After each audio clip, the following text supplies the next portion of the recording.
At ayan nga, at kinuha na ngayon ang sahod, ang unang sahod ni Krishna. At ito ay sinamahan ng kanyang langlang.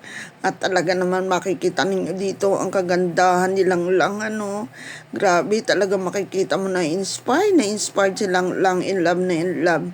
Namimink, pink na pink, bukod sa pink na kutis, pink ang damit. At ayan, makikita nyo, sobra niyang saya. Tuwang-tuwa siya. Tuwang-tuwa siya at makakakuha na siya ng unang sahod galing kay YouTube. At ito nga, makikita nyo dito, pinakita niya ang kanyang bank book kay Ralph. Pero hindi na natin to makikita, syempre, ano niya to, privacy niya to, sa kanya lang dapat. Pinakita lang niya kay Ralph bilang kuya at katim niya. At talaga makikita mo dito yung tuwa niya. At dito nga makikita natin, nagpasalamat siya kay Sir Paul na fall sa kanyang kagandahan. At makikita mo dito ang kanyang sincerity ng pagpapasalamat kay Sir Paul. At talaga naman lahat tayo ay nagpapasalamat din, ano, dahil sa Krishna, ang dami nating kinilig. Kahit may edad na, kinikilig pa rin. Katulad ko, grabe yung kilig ko. Pakiramdam ko, ako yung nai-inlove. At ayan, nagtitigan na naman sila. Nakakainis. Bakit yung titig nila ang lalagkitan, no? Ay! Talaga, kilig na kilig. Siguro kung kasama ako niyan sa personal, baka nagpapapaldag na ako niyan sa kilig. Sa sobrang kilig. At yan na nga, Krishna, ha? Napakalaking bagay niyan sa'yo. Matutupad na yung pangarap mo na mabawi uli yung lupa. At yan, naglalambingan na nga yung dalawa at mapapanood niya yan kay Sir Pugong Biyahero.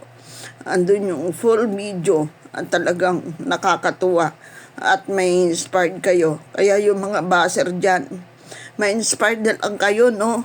Huwag kayong mambas. Kita nyo naman kung gaano nag-iibigan at nagmamahalan ng dalawa. Sa titig pa lang, naku, tunaw na kayo.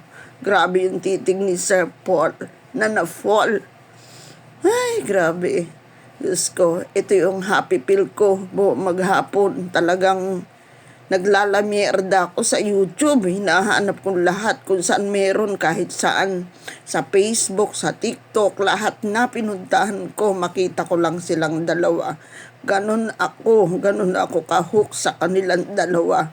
Kasi napanood ko talaga yung first vlog ni Sir Paul kay Krishna.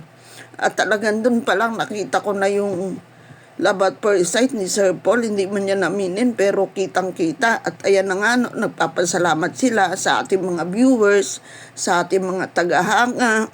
At makikita mo ang sinseridad nila sa pagpapasalamat. Kaya tayo, maging masaya tayo sa Chris Pao. Suportahan natin ang Chris Pao, Sir Pugong Biyahero at Koreana, Peking Koreana at lahat po ng team, PB team. Suportahan po natin kasi talagang nakakawala ng stress at malaking tulong po. At ayan na nga po, no, papalakpakan ng dalawa sa sobrang saya. Congrats, baby loves.